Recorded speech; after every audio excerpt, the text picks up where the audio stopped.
50,000 lives in a single sail. That was the cost when Carthage fell. Its people marched in chains, their city in flames.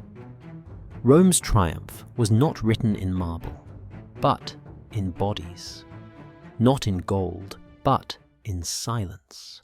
Who truly paid for the empire's glory. The chronicles boast of victories, yet archaeology, law codes, and even broken iron collars tell a darker story. If you value the historical record, subscribe. Because when the ledgers close, the bones still speak. Rome called itself eternal, an empire without end. But its immortality was not carved only in monuments, it was hammered out through conquest, bondage, and fear. At every frontier, victory meant chains for the defeated. Entire populations vanished into slavery. Carthaginians, after the Punic Wars, Gauls, after Caesar's campaigns, Jews, after the fall of Jerusalem. For Rome, these were not tragedies, they were policy. The slave markets of the Mediterranean groaned under the weight of humanity. On the island of Delos, ancient writers claim as many as 10,000 men, women, and children were sold in a single day. Imagine the sound auctioneers shouting buyers bargaining captives stripped and inspected like livestock. A world where freedom could vanish overnight through war, piracy, debt, or even birth. Slavery was not incidental to Rome. It was the backbone of its power. Enslaved people built the Colosseum stone by stone, worked the vast estates of the elite until their bodies broke, and filled every corner of Roman households, from kitchens to libraries. They were punished without trial, branded for disobedience, and crucified by the thousands as warnings against resistance. And yet, amid this world of chains, there were faint glimmers of survival stories, of manumission resistance and rare triumph. But to understand those moments, we must first confront the brutal machinery that turned human beings into property. This is not the story of emperors or generals, but of the millions who lived and died unseen, the ones whose silence paid for Rome's glory. In the Roman world, freedom was never secure. Anyone, no matter their birth, wealth, or learning, could find themselves stripped of rights and reduced to property. Slavery was not tied to skin color or ethnicity.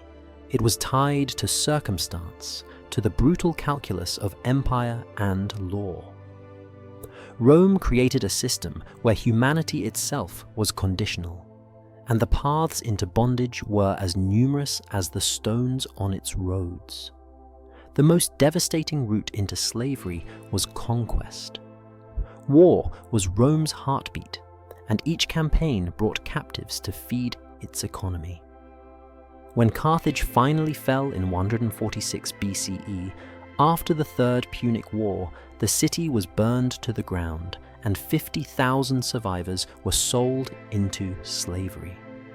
Ancient sources tell us they were marched in chains across the Mediterranean, dispersed into markets as far as Spain and Greece. Entire communities vanished in a single transaction.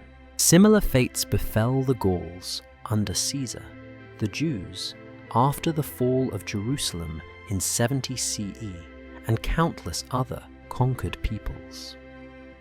Victory for Rome always meant bondage for the defeated, but war was not the only doorway into servitude. The seas of the Mediterranean were alive with pirates who turned human trafficking into business. The pirates of Cilicia, before Pompey's famous campaign against them in 67 BCE, captured thousands along coastal towns, dragging them from their homes to be sold in Rome's thriving markets. Strabo, the Greek geographer, described their operations in chilling terms: raids at dawn villages, emptied children screaming as they were carried onto ships. For the Romans, piracy was not only a nuisance, but also a convenient source of cheap labor once those captives entered the market. Even within Rome's own borders, citizens could fall into slavery through debt. Early Roman law sanctioned debt bondage, a practice where failing to repay loans could cost a person their freedom. Fathers unable to cover debts sometimes handed over their children to creditors. Cicero alludes to these practices with disdain, but they were legal and widespread, particularly in the Republic's earlier centuries. Poverty was a trap to owe, was to risk enslavement. And then there was birth itself.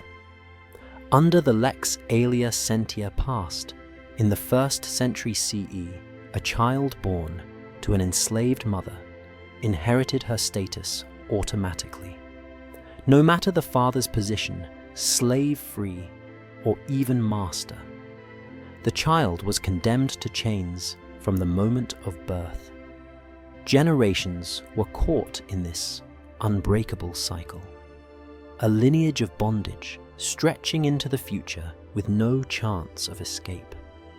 A newborn's first cry in many Roman households was already the cry of a slave. The universality of Rome's slavery is what made it so chilling. A Greek philosopher, a Gallic farmer, a Syrian child, an Italian debtor, all could meet the same fate. Enslavement was not the destiny of a single people, but the ever-present possibility for all. Rome's system blurred the line between citizen and captive, for the empire's appetite for labor spared no one. The Romans knew this too, and they wielded it as power. The threat of slavery was itself a weapon of control. It was a reminder to allies and enemies alike that Rome's mercy was conditional, its laws flexible, and its markets always hungry for flesh. For those who lived under its shadow, safety was temporary freedom precarious. It is tempting to imagine the enslaved as a faceless mass, but each route into slavery carried its own story. A Carthaginian child sold after the city's destruction, a fisherman's daughter dragged by pirates from the Cilician coast, a Roman peasant shackled for failing to pay a debt, an infant born into a world where the law stamped slave upon them before they even took their first breath. These were the building blocks of Rome's economy, the human cost woven invisibly into its temples, roads, and statues. Slavery in Rome was not an accident of history. It was the foundation of empire. By conquest, by theft, by law, and by birth, the empire replenished its supply of lives to expend. And in this system, anyone could fall. If conquest, piracy, debt, and birth were the doors into slavery, then the markets of the Roman world were the grand halls where human lives were displayed, priced, and sold. Few places captured the brutality of this system more starkly than the slave markets of Delos, an island in the Aegean that became infamous as the hub of Mediterranean human trade. Ancient writers tell us that at its height, up to 10,000 people could be sold there in a single day. Imagine the noise of it, auctioneers shouting prices, buyers jostling in the crowd, children crying as they clung to parents only to be torn away. The scene was not commerce. It was theatre-staged cruelty, where human beings were reduced to livestock. The auctions were designed to strip away dignity as efficiently as possible. Enslaved men, women, and children were forced to stand naked on wooden platforms, their bodies inspected by strangers. Buyers prodded muscles, checked teeth, pinched skin for signs of disease. They were treated not as humans, but as animals being weighed for labor. Cicero once noted the cunning deceptions of slave traders, illnesses hidden under makeup scars covered with chalk, claims of literacy or skill exaggerated to inflate prices. It was a marketplace built on fraud, but the victims had no voice to correct the lies told about them. Branding and tattoos marked another layer of humiliation. Those who had tried to escape bore the word fugitivus, runaway, seared into their skin. Others carried collars of iron inscribed with phrases like, "Hold me, lest I flee." These collars were not only tools of control, but also symbols of shame, visible reminders that the person wearing them was property.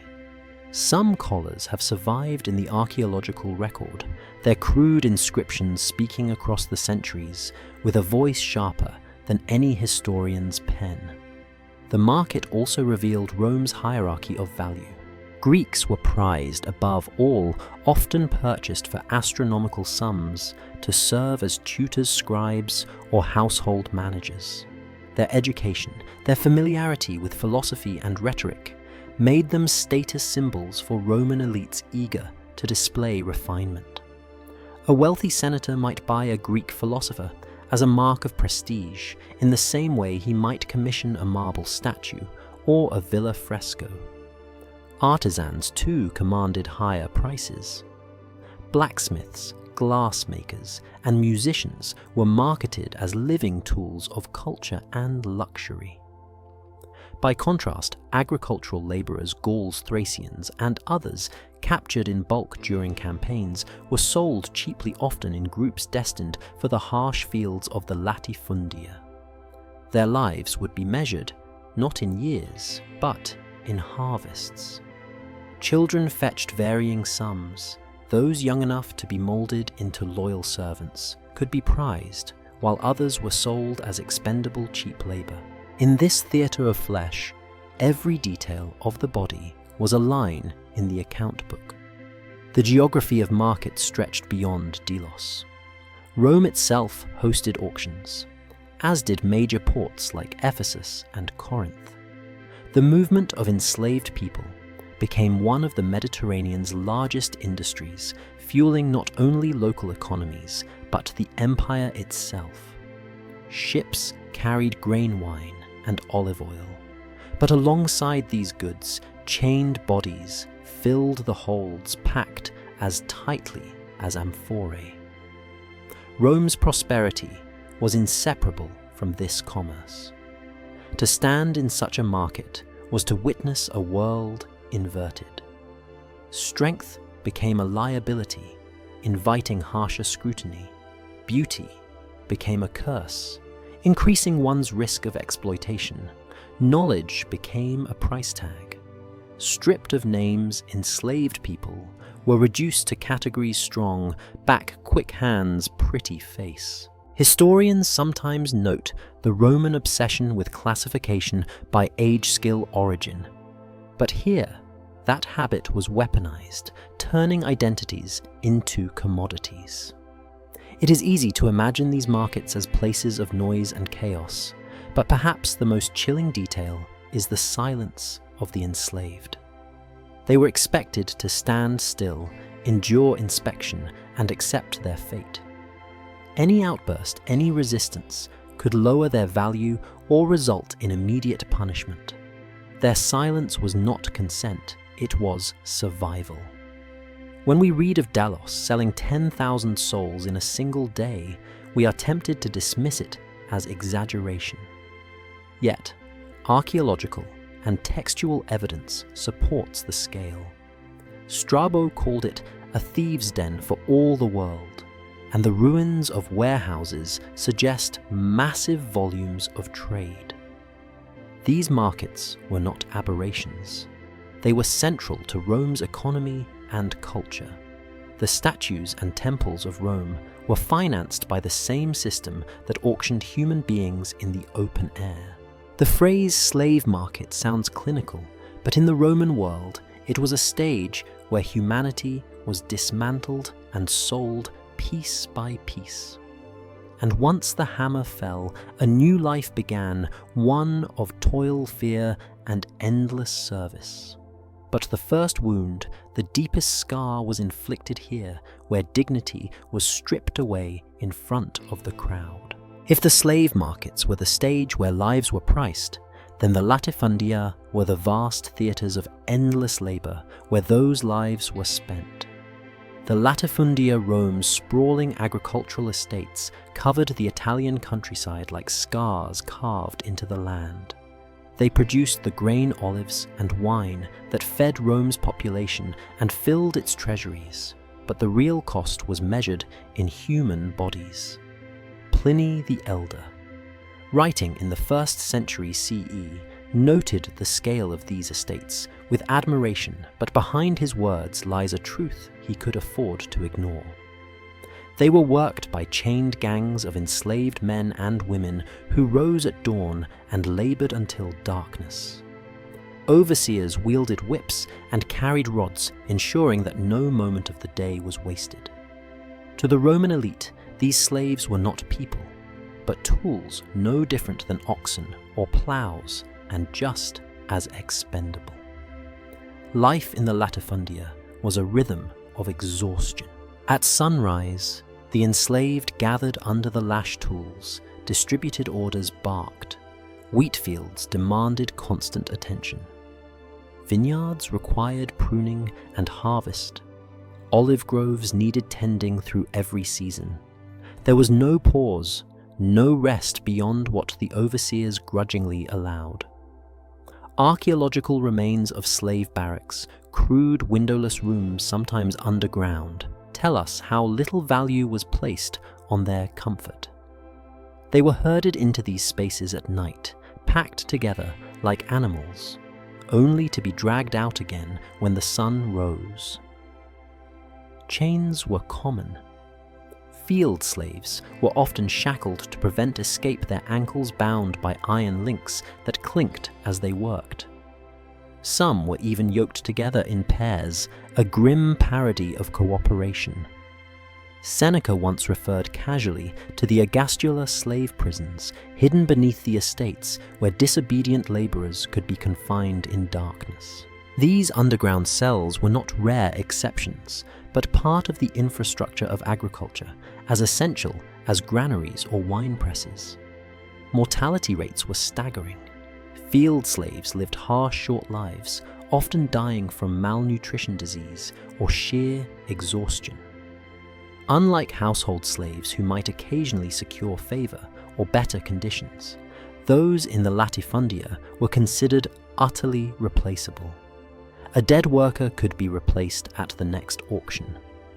Roman agricultural manuals, written by men like Cato the Elder, speak with chilling detachment about the management of human chattel, recommending that old or sick slaves be sold off just as one might discard worn tools.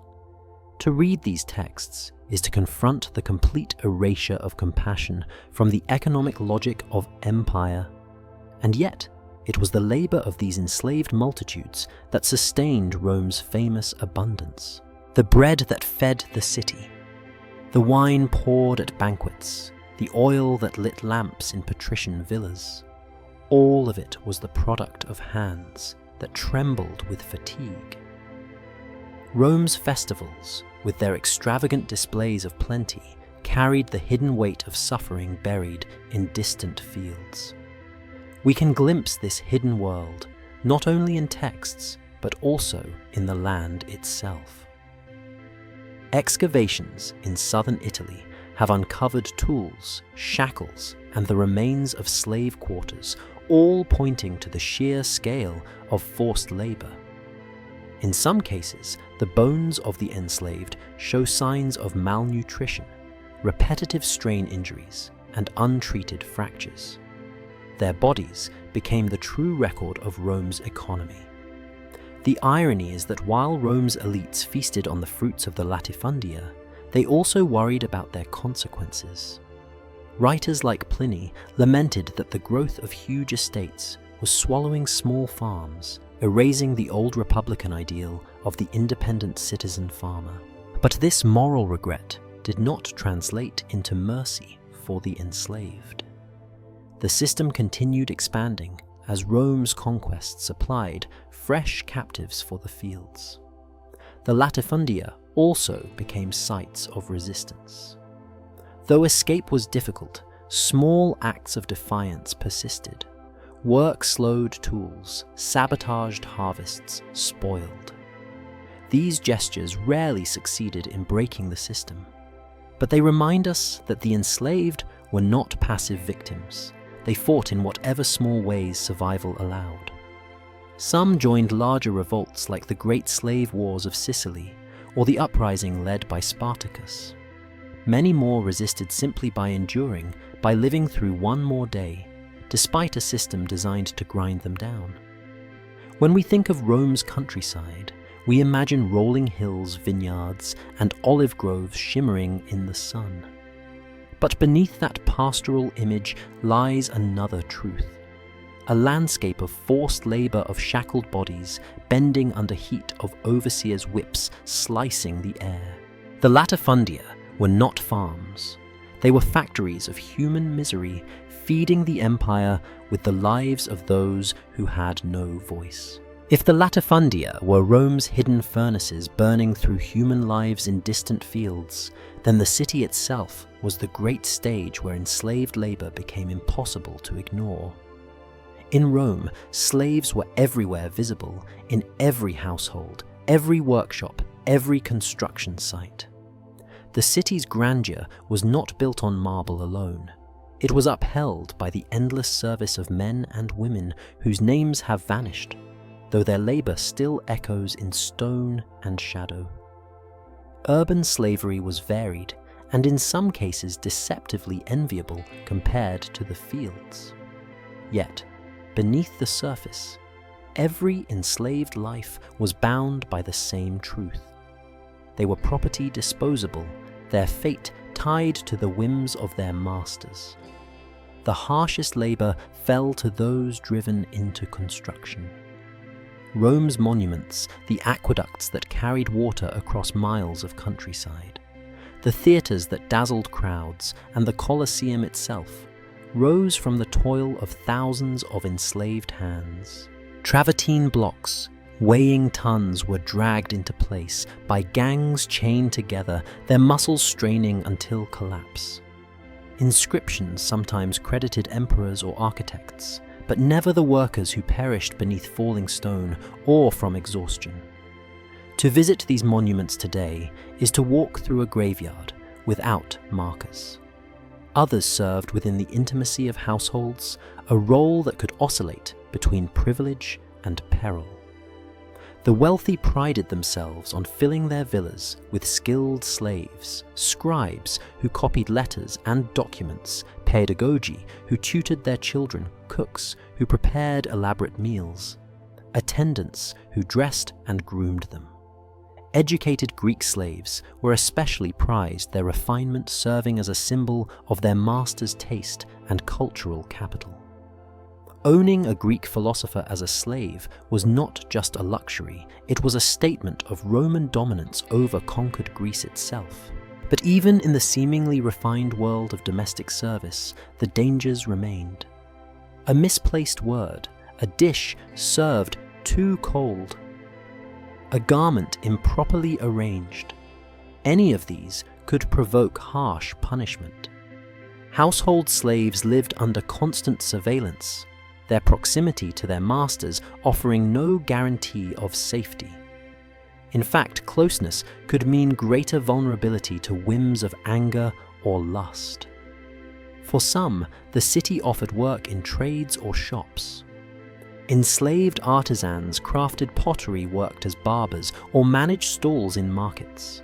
Some were trained as secretaries or accountants, handling the very finances that determined their worth. Yet even these skilled positions did not shield them from being bought, sold, or beaten. A scribe might be praised one day for elegant handwriting, and whipped the next for a blot of ink. The presence of slaves in every corner of Rome was so total that the line between citizen and slave was constantly reinforced. A citizen walking into a bathhouse might be surrounded by attendants scrubbing floors, carrying towels, or massaging wealthy patrons. In the markets, sellers and buyers negotiated prices, while enslaved porters strained under loads of grain or amphorae. The social order of Rome depended on this ever-visible contrast. Some gave orders, others obeyed in silence. And yet, the variety of urban slavery also created illusions of mobility. A talented slave in the city could sometimes rise to positions of trust.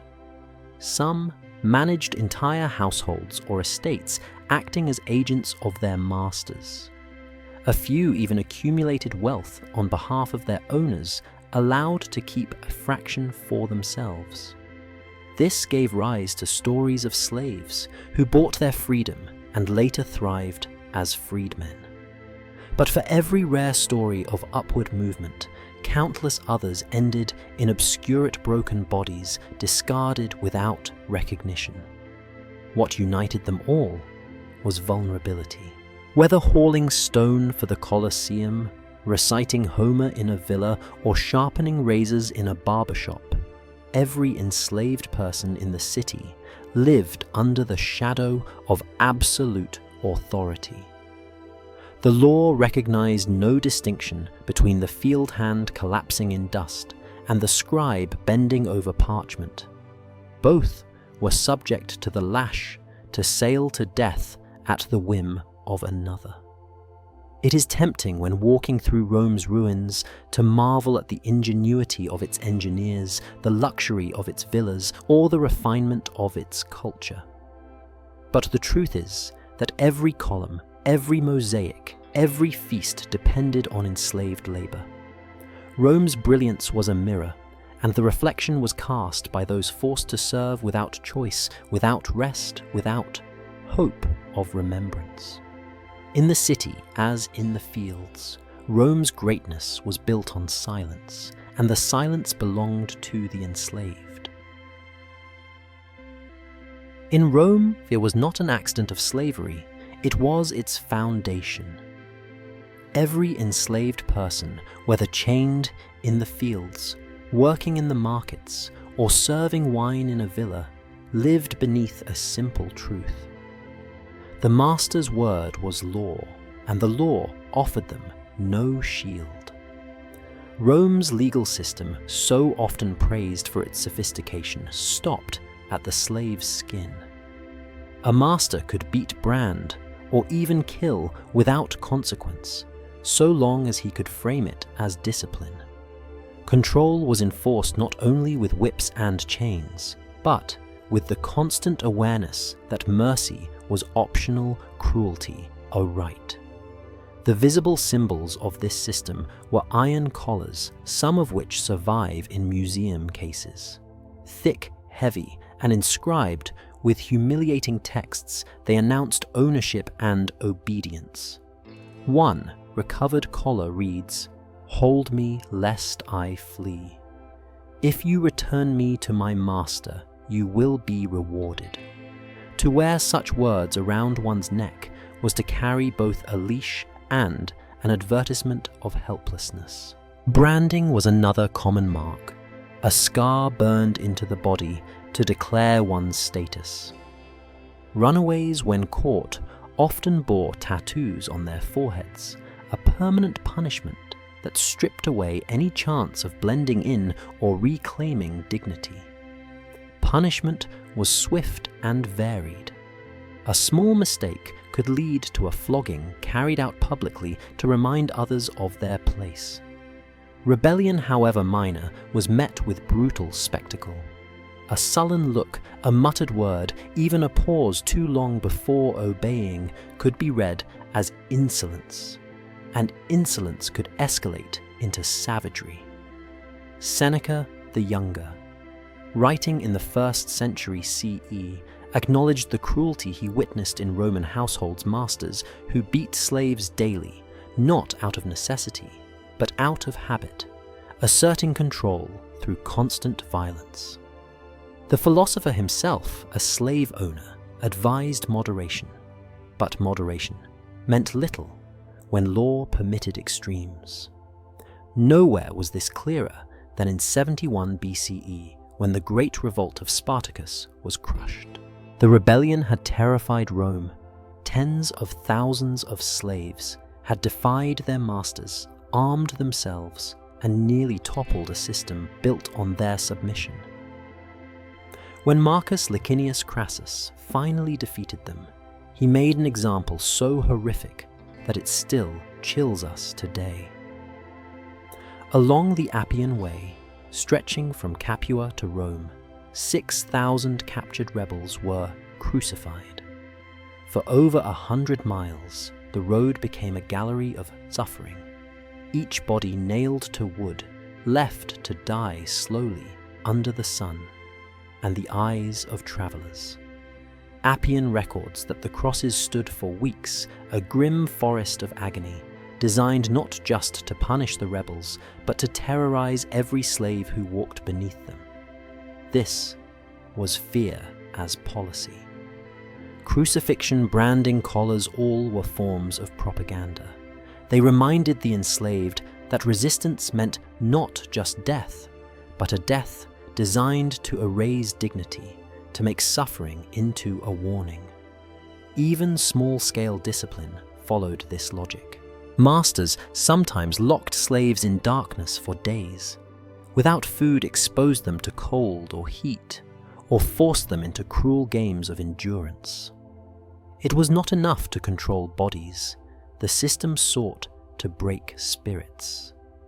The law reinforced this at every turn.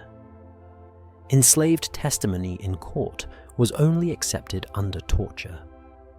Roman jurists argued that slaves could not be trusted to speak truth unless racked by pain, a chilling insight into how thoroughly the system distrusted and dehumanized them. Even when slaves were witnesses to crimes against themselves, their voices carried no weight unless forced out with whips or the rack. Justice, in this sense, became another tool of domination. And yet, despite the brutality, Rome framed these practices as natural. Philosophers like Aristotle had already spoken of natural slaves people, supposedly destined for subjugation. Roman law codified the master's power as dominium, absolute authority over property. In this framework, cruelty was not excess, it was order. The lash, the collar, the cross, they were written into the very structure of Roman civilization. Imagine then the psychological burden of daily life. To wake each morning knowing that survival depended not just on labor, but on anticipating moods, on avoiding notice, on swallowing anger and grief. To carry iron around your neck, to live with scars branded into your skin, to know that even your testimony could only be spoken through screams. Fear was not only a punishment, it was a language one that every enslaved person was forced to learn. Rome's greatness, its laws and literature, its aqueducts and arenas rested on this foundation of terror. The masters spoke of discipline and order. The enslaved lived in a world where punishment was life's constant shadow. And when they looked at the Appian Way lined with crosses, they understood the message Rome did not merely rule with armies, it ruled with fear. If punishment kept slaves obedient in private spectacle, ensured they remained examples in public. Rome was a civilization addicted to theatre, not only in the Forum and the Senate, but in the blood-soaked sands of the arena. For the enslaved, the amphitheatre was not a place of leisure, but of terror, a reminder that even death could be turned into entertainment. Gladiatorial combat is often romanticized today with images of heroic fighters earning glory under the roar of crowds. But for many, the path to the arena was not choice, but condemnation. criminals, rebels, and slaves judged expendable were sent into the ludi gladiatori schools that were less about training than about breaking men into instruments of spectacle. Chained, branded, drilled mercilessly, they were prepared not for freedom, but for slaughter. Few ever lived long enough to dream of survival. The arenas staged more than fights between men. The condemned might be thrown to beasts in shows known as venaciones. Lions, leopards, and bears, imported at enormous cost from Africa and Asia, were released upon shackled prisoners. One account tells of a slave dressed as Orpheus, given a lyre, and ordered to play only to be torn apart mid-song by a bear, a grotesque parody of myth turned into cruel amusement. For the audience, it was entertainment. For the victim, it was a final humiliation. Art reduced to agony. Executions were often disguised as plays. Mythological dramas were reenacted with living bodies, the roles filled by those who had no voice. A slave playing Icarus might be hurled from a scaffold, another as Hercules burned alive. These were not stories retold, but sentences carried out. The theatre blurred with the arena until death itself became a performance. Crowds cheered.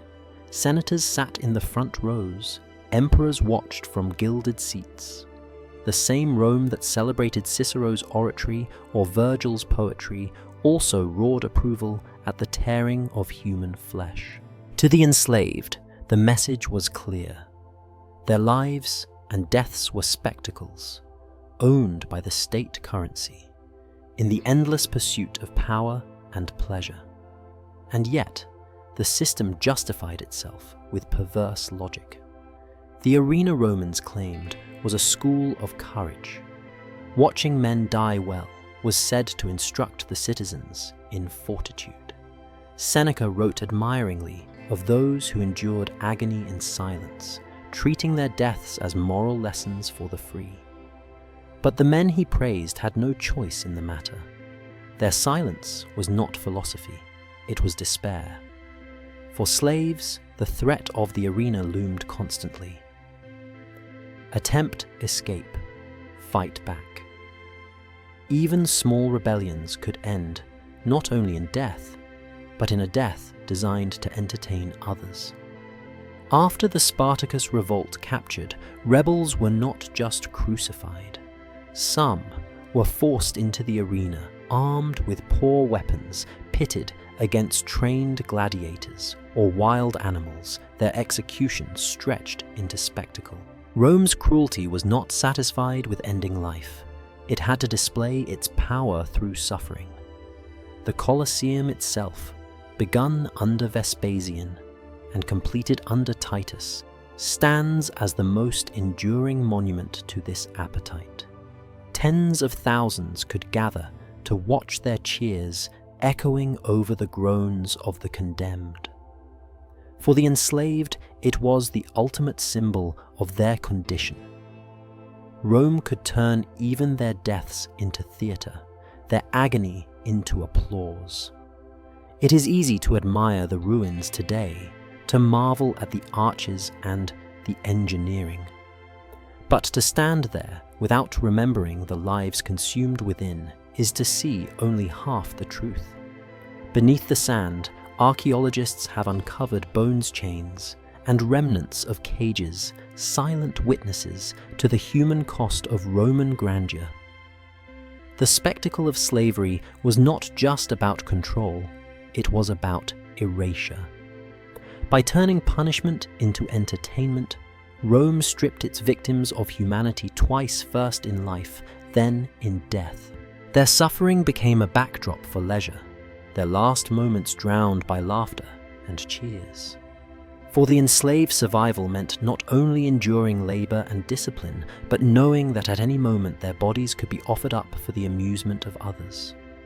And that knowledge, perhaps more than any whip or collar, was the truest measure of Roman cruelty. Not all violence was public. Some of the deepest wounds inflicted on Rome's slaves came in private behind the marble walls of villas or in the dim corners of cramped insulae. If the arena displayed their bodies as spectacle, the household consumed them in silence. Sexual coercion and exploitation were not aberrations of Roman slavery, they were its unspoken constant. The law itself made no distinction between labor and intimacy. Slaves were property, and property had no right to refuse. The Roman jurist Ulpian was blunt. Whatever a master did to his slave could not be considered an injury because ownership erased the possibility of consent. This meant that men, women, and even children lived under perpetual vulnerability. Their bodies could be demanded at any time, and silence was their only defense. Female slaves bore the brunt. They were expected not only to serve meals or weave cloth, but to serve their master's desires. Household records occasionally list young women purchased for domestic duties, a euphemism for sexual availability. Wealthy households sometimes kept entire groups of enslaved concubines, chosen for beauty, forced into roles of both servant and plaything. Many gave birth to children who were by law the master's property, his offspring, yet also his slaves. These children embodied the grotesque blending of intimacy and ownership, of kinship and control. But men too were far from safe. Attractive boys and young men, especially those of Greek or Eastern origin, were valued as bed slaves.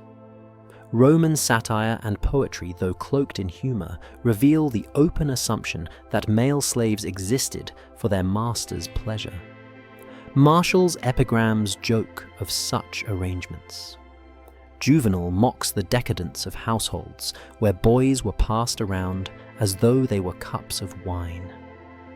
Behind the mockery lies a darker truth.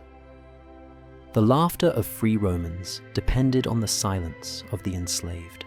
Evidence of this coercion survives in fragments, for Rome rarely recorded what it considered normal. Yet hints remain. In tomb inscriptions, freedmen sometimes spoke of their birth from a slave mother, suggesting lives marked by unacknowledged paternity. Philosophers occasionally cautioned masters against excessive indulgence, but the warnings were framed not in concern for the enslaved, but for the moral decay of the free. Even the Christian writer Augustine, centuries later, remarked on the ubiquity of coercion in Roman households, treating it as a symptom of sin rather than as injustice. The psychological toll was profound. To serve as both servant and captive in one's own skin meant living without boundaries. The enslaved were expected to smile, to anticipate needs, to show gratitude, even in violation. Gratitude became a weapon, masters expected it, and those who failed to feign it risked punishment. For women, pregnancy could mean both danger and leverage. Some masters prized children as additions to their household wealth. Others discarded or sold them. Infanticide, especially of enslaved infants, was common enough that archaeologists have uncovered small bones in refuse pits, silent testimonies to forgotten lives. The silence in sources is itself revealing. Roman historians rarely wrote of household exploitation, not because it was rare, but because it was universal. What was extraordinary to them was not the abuse of slaves, but the restraint of masters who chose not to indulge. In this absence of outrage, we glimpse the depth of normalization. Sexual exploitation was not a scandal. It was part of the architecture of Roman slavery. And yet, within this world of coercion, enslaved people found ways to endure. Some formed secret bonds with each other, emotional lifelines in a system that denied them agency. whispered songs, shared rituals, hidden acts of solidarity. These became survival strategies, fragile yet powerful. Others clung to memories of their origins, preserving fragments of language or prayer in private moments, affirming that they were more than what Rome reduced them to. To imagine daily life as a slave in a Roman household is to imagine a life where every gesture was calculated, every silence heavy, every smile a mask. To fetch water or light a lamp was one form of servitude. To know that your body could be demanded at any moment was another. Both were slavery, but one left scars visible, the other buried within. Rome prided itself on its laws, its philosophy, its culture. Yet, within its very homes, it built a world of intimate domination that left no sanctuary for the enslaved. The villas with their mosaics and gardens were prisons disguised as palaces. And behind the beauty lay silence, the silence of those who had no right to refuse. To live as a slave in Rome was to be denied humanity. Yet, even in a system designed to extinguish hope, resistance survived. It was rarely recorded by Roman writers who preferred to present slaves as docile or dangerous only when they rebelled. But in the silences between their words, we glimpse a different story of defiance, resilience, and quiet survival. The most famous act of resistance came in the form of open revolt. Spartacus, a gladiator of Thracian origin, ignited the Third Servile War in 73 BCE. When he and a band of fellow fighters broke free from a training school at Capua. What began as an escape swelled into an army of tens of thousands. For nearly 2 years, they challenged Rome's might, defeating legions, burning estates, and drawing the sympathy of enslaved people across Italy.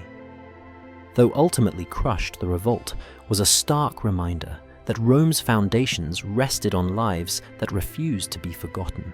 Ancient historians like Plutarch and Appian wrote of Spartacus with a mix of fear and admiration.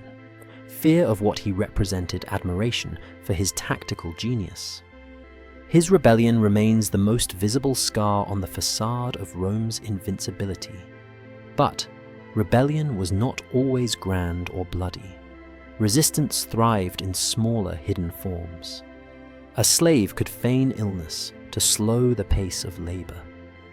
Tools might break mysteriously crops, left half-harvested messages forgotten. In the records of estate managers, we sometimes find complaints of lazy slaves, but these entries likely mark small victories of defiance. Moments where the enslaved reclaimed fragments of control over their time and bodies. There were subtler strategies still. Enslaved cooks might season food differently, altering flavors to assert presence in their masters' lives. Artisans sometimes left faint marks, initials, or symbols carved into works that would outlive them, signatures hidden in stone or clay. These gestures were not enough to undo the chains, but they were reminders I was here. I left my trace. Archaeologists have uncovered graffiti scratched into walls of slave quarters, names, prayers, crude drawings, quiet acts of survival carved into plaster. Resistance could also take the form of community. On the latifundia, where hundreds of enslaved workers lived in barracks, solidarity offered strength. Songs shared in whispers carried cultural memory from Africa, Gaul, Thrace. Rituals performed in secret corners preserved fragments of identity. Roman writers occasionally mocked what they called superstitious rites practiced by slaves, but these were more than superstition. They were acts of preservation, ways to protect dignity when the system sought to erase it. Religion offered another form of defiance. Some slaves carried gods from their homelands, adapting them to new circumstances. Others found resonance in the mystery cults that flourished in Rome. Isis from Egypt, Mithras from Persia. These cults promised initiation, belonging, and often a vision of equality in the afterlife. In their gatherings, far from the gaze of masters, enslaved people could imagine a world where hierarchy dissolved and all souls were free. Yet, resistance carried risks. Punishments for even the smallest act of defiance were brutal whipping, branding, mutilation. After Spartacus's rebellion, Rome crucified 6,000 along the Appian Way, turning bodies into warnings. This spectacle was meant to terrify, but it also revealed Rome's greatest fear, that slaves might remember their strength in numbers. The system depended not only on chains, but on the fragmentation of solidarity. Isolate them, pit them against one another, make them compete for scraps of favor. This was Rome's true weapon. Still, survival itself was resistance. To endure to live another day. To carry fragments of identity forward, that was a defiance of Rome's attempt to reduce people to property. Consider Marcus Tullius Tiro, once Cicero's slave, later his freed secretary. Tiro not only gained freedom, but contributed to literature by inventing a system of shorthand. His life stands as proof that even within bondage, enslaved people could carve paths toward intellectual and cultural legacy. And there were countless unnamed others. Mothers who shielded children, risking punishment to keep them safe. Friends who shared stolen food. Elders who whispered stories of distant homelands, keeping languages alive across generations. These small acts rarely entered official histories, but they shaped the lived reality of slavery more than Rome's decrees did. Resistance did not always look like rebellion. Sometimes it looked like endurance. To keep faith, to sing, to carve a mark in stone, these were acts of survival. They remind us that even within Rome's vast machine of conquest and control, humanity persisted. Rome's chroniclers wanted the world to remember triumphs, laws, monuments. But in the shadows of those records, another story survives of men and women who refused in ways both small and great to surrender the truth of their own existence.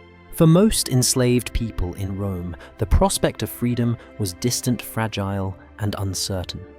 Yet, unlike many ancient societies, Rome possessed a structured, if highly restricted, system of manumission, the legal process of setting a slave free. To the Roman elite, this system served multiple purposes.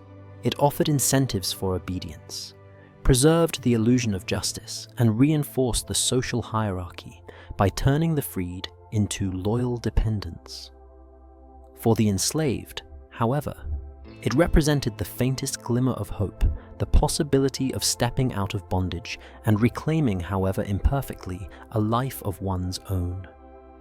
Manumission could occur in several ways. The most dramatic was the public ceremony at the Temple of Feronia, where a magistrate laid a staff, the vindictor, on the slave's shoulder and pronounced them free. With that act, the individual's legal status transformed no longer. Property, they became a libertus freedman or liberta freed woman. Roman writers describe the ceremony as solemn, and for many, it must have felt like rebirth, a symbolic reversal of the degradation of the auction block. Yet, this pathway was open only to a select few. Others gained freedom more quietly through the written will of a master who rewarded long service by promising liberty after death. Still others purchased their own release, painstakingly saving small allowances or tips given by indulgent masters or pooling resources with family and friends. This form of self-redemption, though rare, gave a sense of agency to buy back what Rome had stolen. Archaeological finds of lead tokens and small inscribed tablets hint at these financial arrangements, a paper trail of human yearning for liberation. But freedom was never guaranteed. Laws restricted mass manumissions, especially under Augustus, who feared the growth of an unruly freedman class.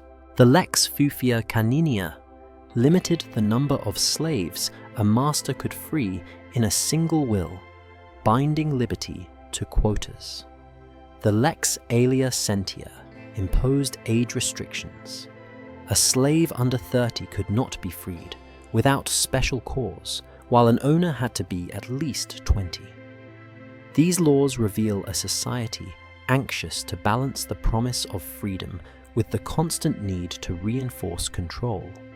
Rome could allow liberty only if it came with strings attached. Even when liberty was granted, it came with conditions. Freedmen were rarely equal to freeborn citizens. They owed loyalty and service to their former masters, who became their patroni. This relationship was formalized. Patrons could demand political support, financial assistance, or labor, and freedmen were expected to comply.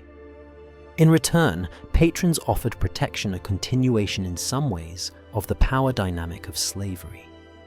Rome's system ensured that even in freedom, the shadow of bondage remained.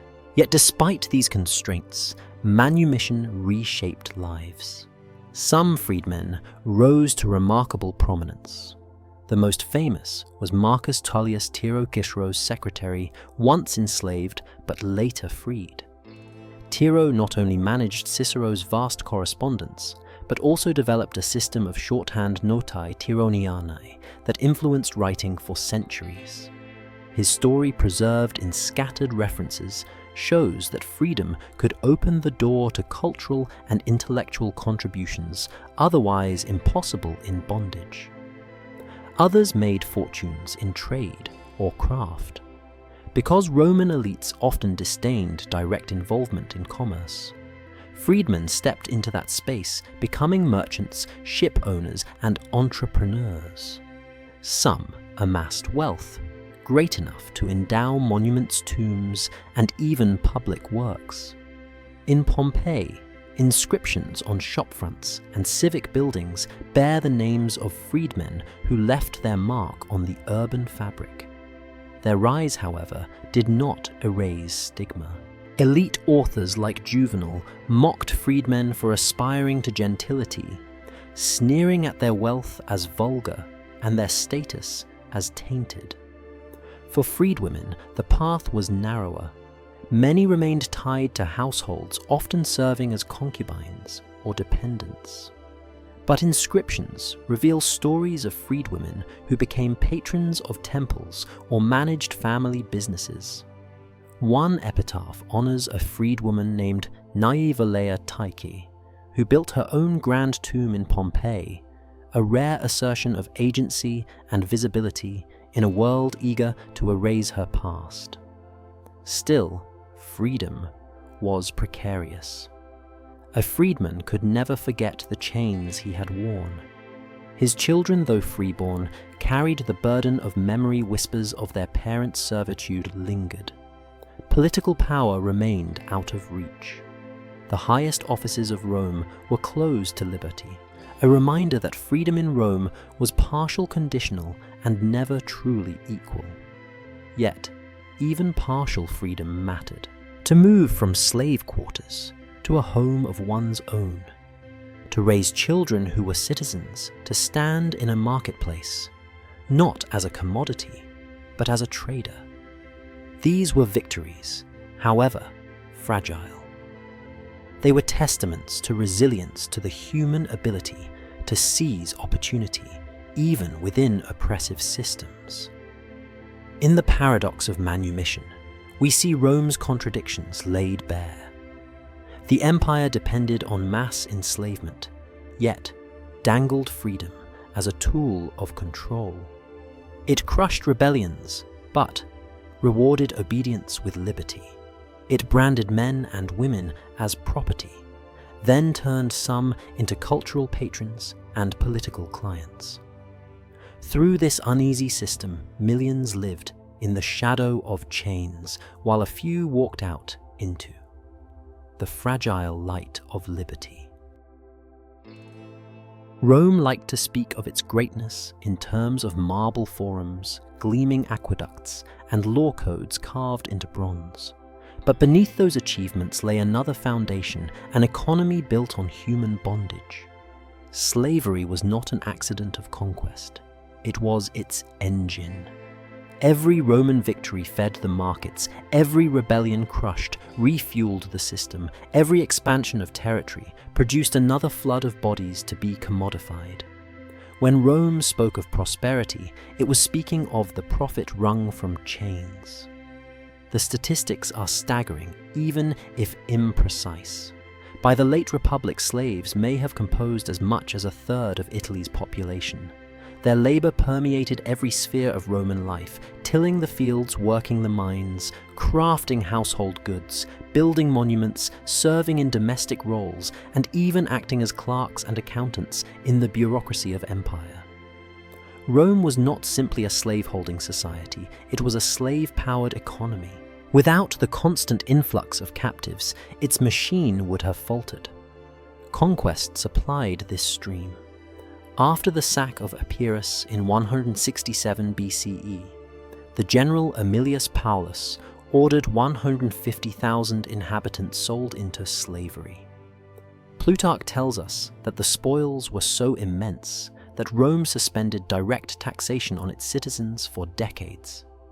In effect, the bodies of conquered peoples replaced tax revenue.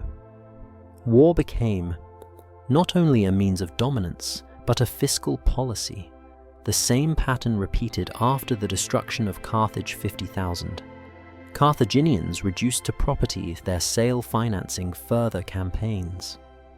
After the fall of Jerusalem in 70 CE, Josephus records that 90,000 Jews were enslaved, many paraded in triumphal processions or sent to labor in mines and quarries. These were not isolated cases. They were systemic harvests of human lives. The mines offer one of the bleakest glimpses into the scale of this exploitation.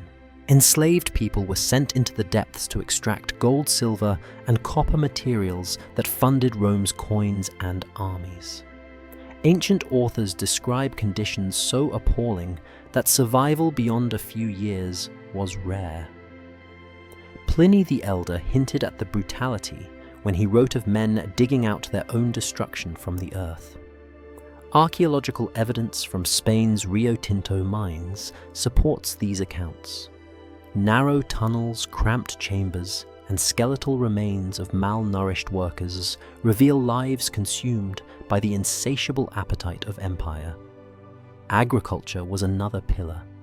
The great latifundia estates in Italy and North Africa sprawled across thousands of acres, producing grain olives and wine for export.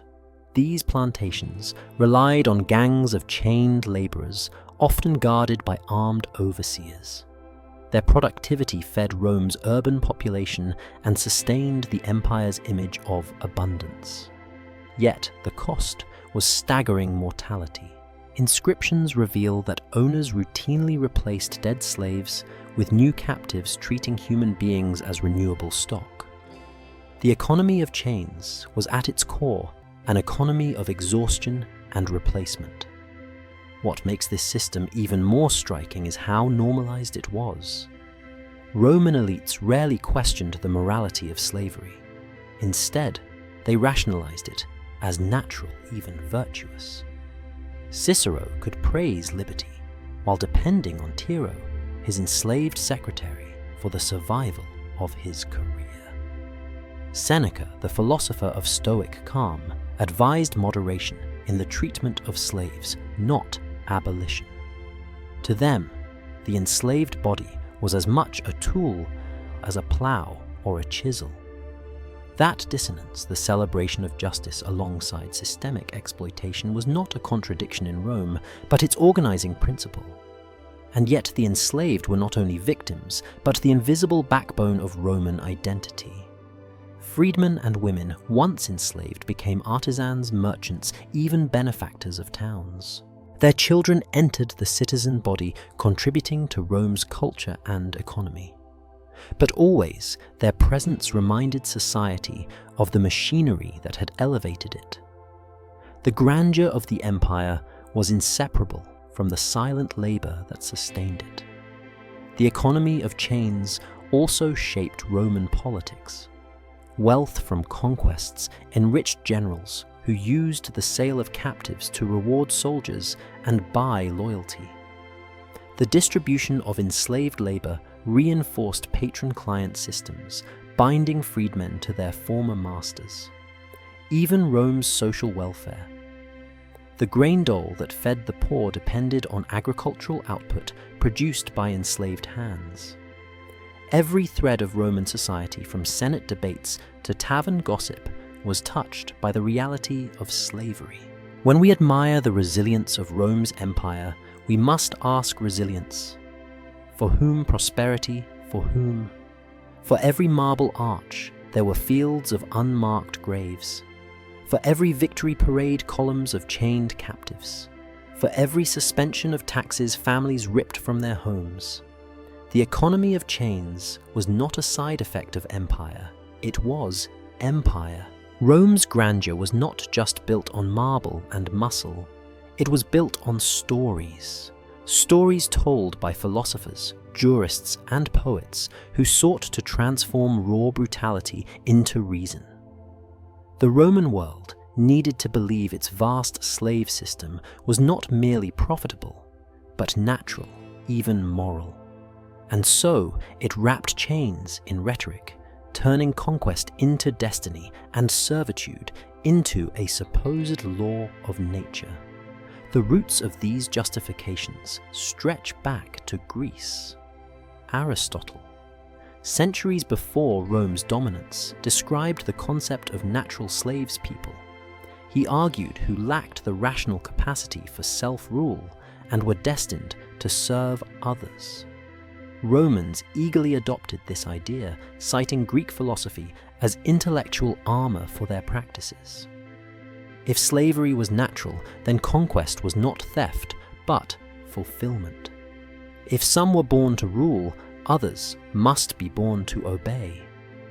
This logic, circular and cruel, seeped into Roman law and became an unspoken foundation of empire.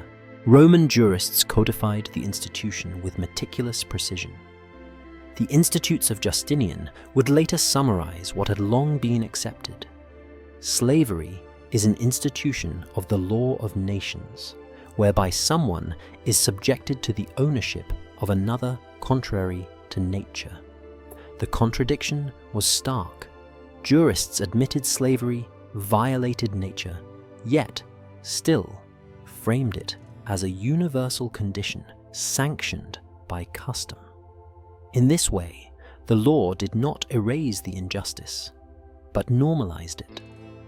Legal formulas transformed captured men, women, and children into res, things, entries on ledgers, assets to be taxed, mortgaged, or inherited.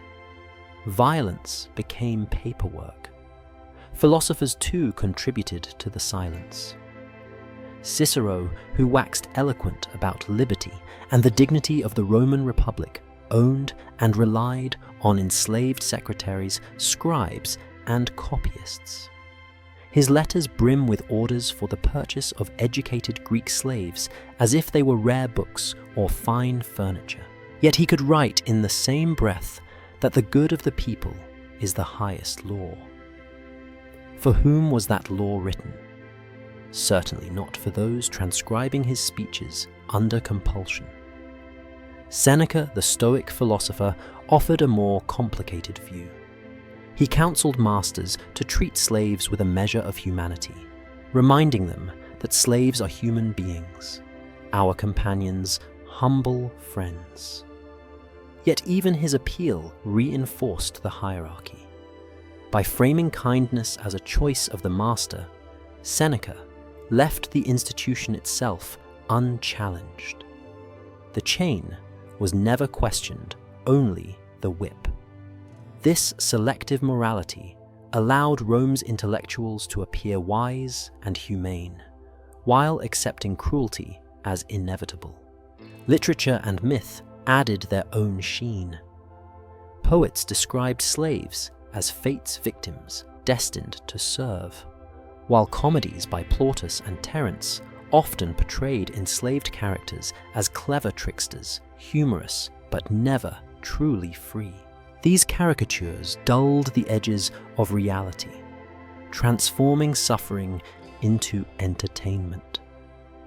Myths of conquest presented Rome as the bringer of order and civilization, to barbarians subtly implying that enslavement was a step up from chaos.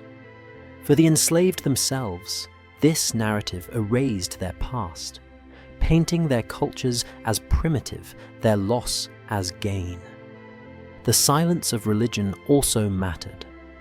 Unlike later faiths that would wrestle with the morality of bondage, Rome's polytheistic system offered no divine challenge. Gods demanded sacrifice, not justice. Slavery was woven seamlessly into ritual life with enslaved people, preparing offerings, maintaining temples, and even serving as priests in certain cults. No priest stood before the Senate to denounce the buying and selling of souls. The sacred and the profane merged, legitimizing domination through ritual normalcy. There were, of course, cracks in this facade. Roman satire sometimes mocked the cruelty of masters or the absurdity of treating educated Greeks as mere property. The whispers of the enslaved themselves, faintly preserved in graffiti or epitaphs, reveal bitter awareness.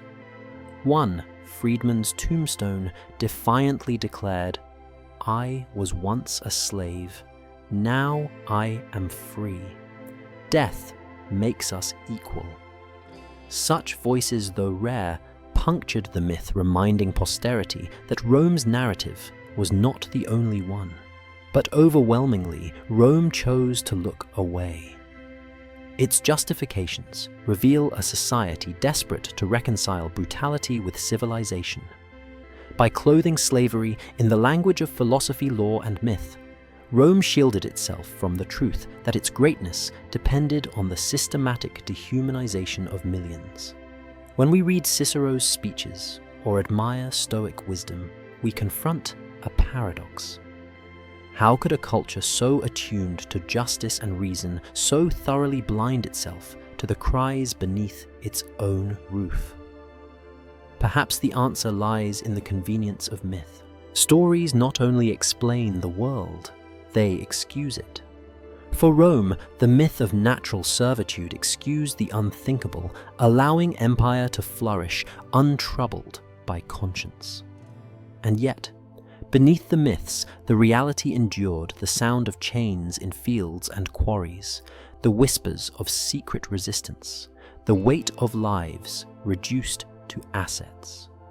Rome could silence philosophers and rewrite laws, but it could not change the truth that its empire rested on broken bodies and stolen futures. Every empire fears rebellion, but Rome turned that fear into spectacle. Resistance was not met with negotiation. It was crushed with punishments so excessive they echoed for generations. In Roman eyes, to revolt was not only treason but madness, a denial of the order they claimed was natural. And so when the enslaved or the conquered dared to rise, Rome answered with cruelty designed not merely to kill but to terrify. The Spartacus revolt remains the most famous. In 73 BCE, a Thracian gladiator and a band of fellow slaves broke free from a gladiator school at Capua. What began as a desperate escape swelled into a movement of over 70,000 men, women, and children slaves who sought freedom, vengeance, or simply survival. For 2 years, they embarrassed the legions, defeating consuls and storming towns. The Senate trembled. For a brief moment, the possibility of overturning Rome's social order seemed real. But when Marcus Licinius Crassus finally cornered the rebels in 71 BCE, Rome's response was merciless. Around 6,000 survivors were crucified along the Appian Way, the road to Rome itself. For more than 100 miles, bodies hung in grim procession, a gauntlet of suffering that every traveler would see. The punishment was not about justice, it was about memory. Each cross was a warning, a reminder that slavery was eternal and resistance suicidal. Ancient sources record the horror in chilling simplicity. Appian wrote, "The road was full of crucified men for a long distance. That distance was Rome's way of turning pain into policy. But Spartacus was only the largest spark." Sicily. Rome's granary erupted twice in slave wars before his rebellion. In the second uprising, led by a slave named Salvius, who styled himself King Tryphon, tens of thousands joined the cause. They established fortresses, minted coins, and held territory for years. Rome crushed them with overwhelming force, killing tens of thousands. Their bodies were left unburied on the fields they once worked, a final insult to dignity. Elsewhere, provincial revolts met the same fate. In Gaul, tribes who resisted Caesar's conquest were massacred wholesale. When the town of Uxellodunum dared to hold out in 51 BCE, Caesar ordered the survivors to have their hands cut off, not killed, maimed, and sent back to their people as living warnings. He wrote of this in his Commentarii with cold satisfaction, presenting it as a necessary example. The mutilated bodies were not just punishment, they were propaganda. Judea too felt the weight of Rome's vengeance. After the Jewish revolt of 66 to 70 CE, Jerusalem was besieged and starved into submission. When the city finally fell, Josephus tells us, thousands were crucified outside the walls, lining the horizon with crosses. Others were enslaved en masse. Their suffering paraded in triumphs through Rome. Titus displayed the spoils of the temple in his victory march, while the people, who once worshipped there, were marched in chains. The message was clear. Defy Rome, and your gods, your culture, your very bodies would be broken and displayed as trophies. What made Roman punishment so terrifying was its scale and visibility. They did not hide executions, they staged them. Crucifixions, mass burnings, public floggings, all became civic lessons. The more daring the rebellion, the more theatrical the punishment. Tacitus describes Boudicca's failed revolt in Britain in 60 CE. After her warriors were defeated, the fields were filled with bodies, and no distinction was made between age or sex. The slaughter was indiscriminate, ensuring that rebellion would be remembered not as courage, but as catastrophe. And yet, rebellions continued. Each one exposed the fragility of Rome's system. The enslaved and the conquered knew the risks, but still rose up, proving that even the harshest deterrents could not extinguish hope. But Rome was relentless. It treated every act of resistance as an opportunity to reinforce its power, converting suffering into warning and warning into policy. Pain became Rome's most effective form of governance. What lingers in these stories is the scale of erasure. Names of generals, dates of battles, and numbers of crucified fill the chronicles. But the names of the rebels, their voices, their families, all are lost. The Appian Way may have been lined with 6,000 crucifixes, but not one name of those men survives in Roman memory. Their rebellion is remembered only through the eyes of their conquerors, their suffering weaponized even in death to strengthen the very system they fought against.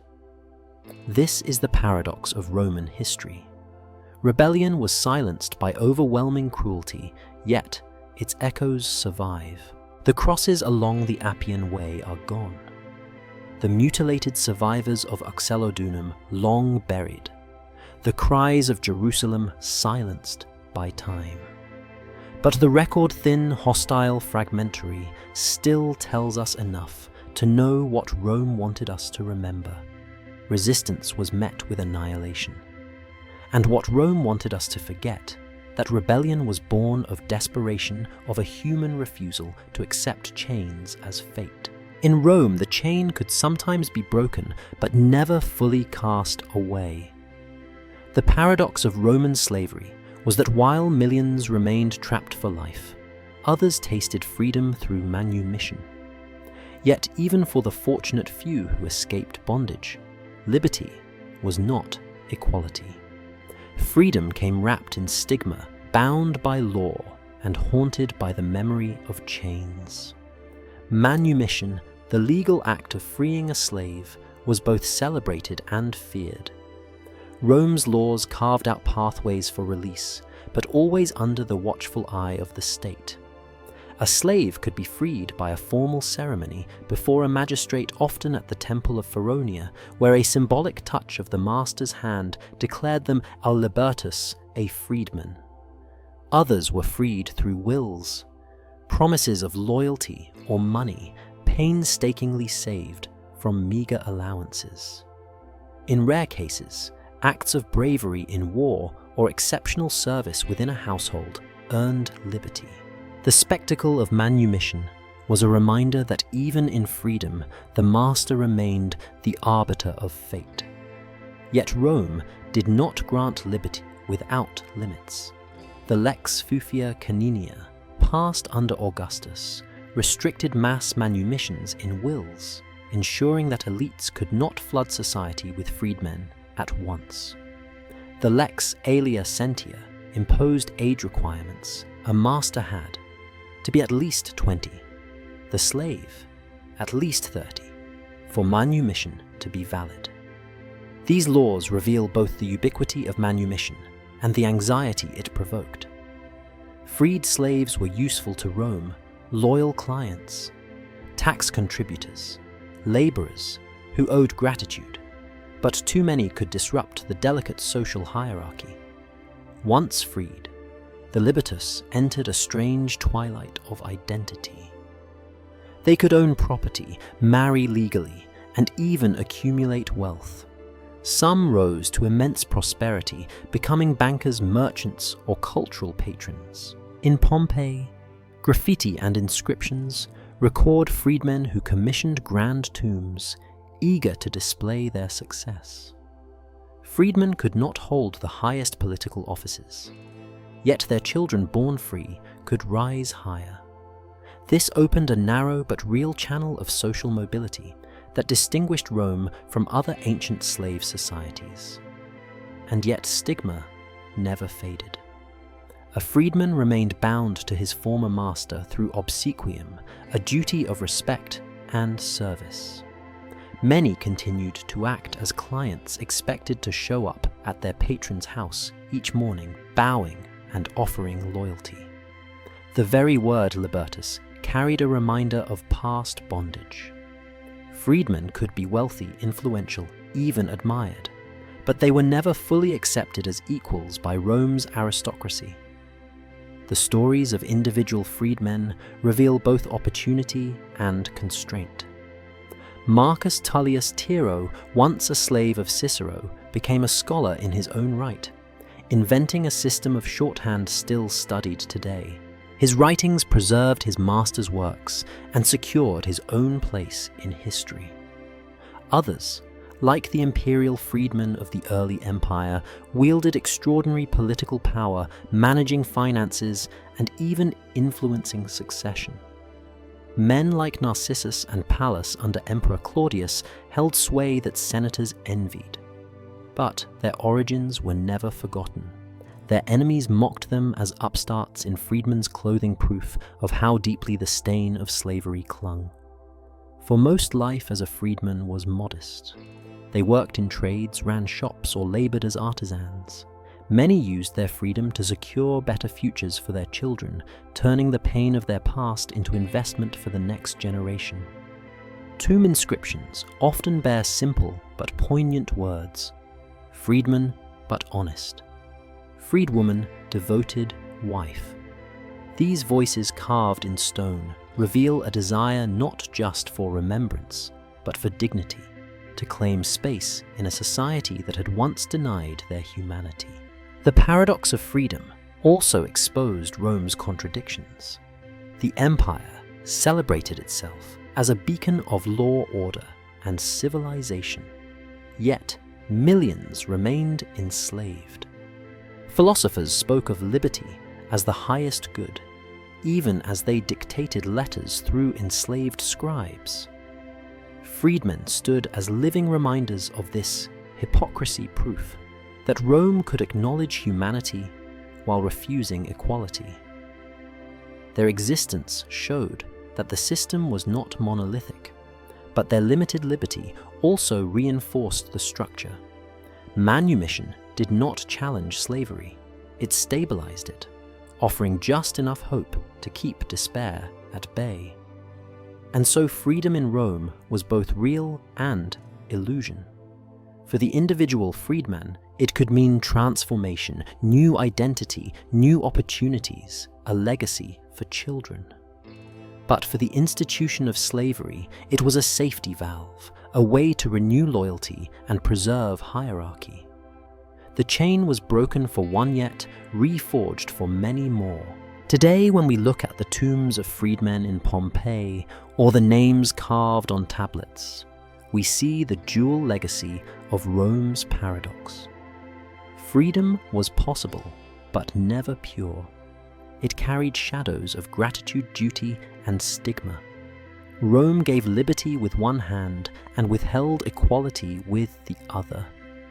And in that tension between hope and humiliation, millions of lives were lived, remembered only in fragments of stone and whispers of law. The Roman Empire left behind roads that still carry travelers' aqueducts that defy time and legal codes that shaped nations. But beneath those triumphs lies a silence. The millions who built that empire with chains around their necks and scars across their backs. Their stories, scattered in fragments, graffiti, or hostile accounts, remind us that greatness often feeds on suffering. Rome is remembered as the model of civilization, yet it perfected a machinery of domination that reduced human beings to property.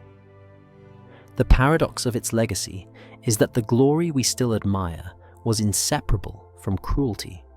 Most would rather forget. Modern historians estimate that at the height of the empire, as much as 1/3 of Italy's population lived in bondage. These were not nameless shadows, they were farmers, artisans, scribes, and children whose lives were swallowed by the appetite of an empire.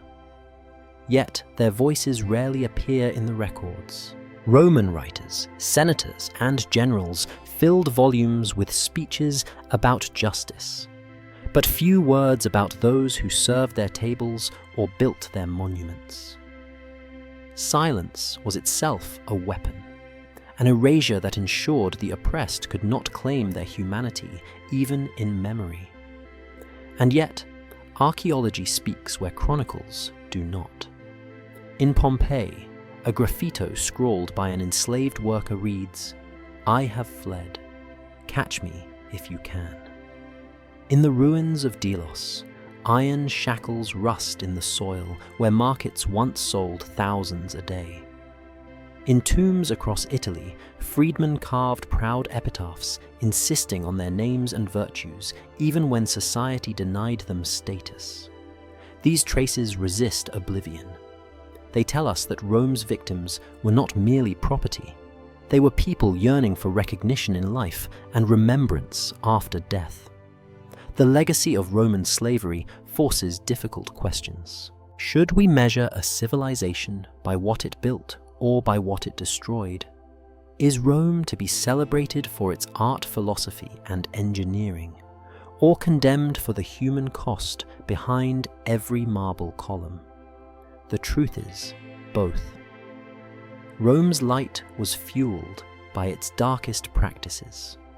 Its order was enforced by terror, its wealth extracted from lives broken in markets and fields. To ignore that is to embrace only half of history. There are unsettling modern parallels. Today, forced labor and human trafficking still exist hidden in supply chains, refugee camps, and conflict zones. Just as Rome turned captives into profit, our own world often overlooks suffering when it underwrites prosperity. Rome's silence teaches us that forgetting is easy, but forgetting is also dangerous. To remember the victims of empire is not only to honor the past, it is to recognize patterns that echo into our present. The paradox of Rome's memory also reflects how power shapes history. Victors write the chronicles, victims are erased. Julius Caesar wrote triumphantly of massacres in Gaul, but we do not hear the voices of the 40,000 who perished at Avaricum. Senators debated justice while approving laws that kept men and women in bondage. Even philosophers like Seneca, who could eloquently condemn cruelty, benefited from slaves in their households. Rome's greatness was built on selective morality, and our admiration of its legacy must wrestle with that truth. What remains then is a choice. We can remember Rome as the empire of marble law and order, or we can remember it as an empire of chains, crucifixions, and erasures. Both are true, but only one has dominated the story. To bring balance, we must speak the names that history forgot, reconstruct the lives hidden behind ruins and laws, and acknowledge that civilization has always come at a cost. When the ledger of Rome closed, it left behind an account incomplete. But the bones in the soil, the iron collars in the museums, the scratched words on ancient walls, they still speak. They remind us that behind every triumphal arch stood countless lives bent and broken. And perhaps the most important legacy of Rome is this question. It leaves us. Will we repeat its silences, or will we choose to remember? If you value the historical record, if you believe memory is resistance to erasure, then subscribe and stay with us. Because history is never just about empires and monuments. It is about the lives crushed in their shadows, waiting for someone to listen.